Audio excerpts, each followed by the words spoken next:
கால் ஆட்டிடா TV பாக்குற இரு வரேன். நூரி கொஞ்சம் போய் சாஸ் பாட்டு எடுத்துன்னு வரியா? தொட்டுக்க ஒண்ணுமே இல்ல. போ. அந்த இருங்கப்பா குடுக்குறேன்.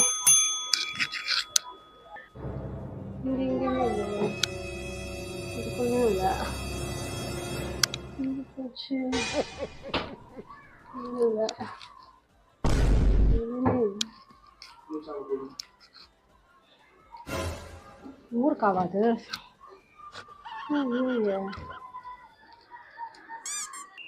வாங்க. சாஸ் பாட்டில் இல்லப்பா, எல்லா இடத்துலயுமே தேடிட்டேன்ப்பா, எங்க போச்சுன்னு தெரியல. ஓ சாஸ் பாட்டில் இல்லையா? எனக்கு தெரியும் நீ இப்படிதான் சொல்லுவேன்ட்டு. அதுக்குதான் நானே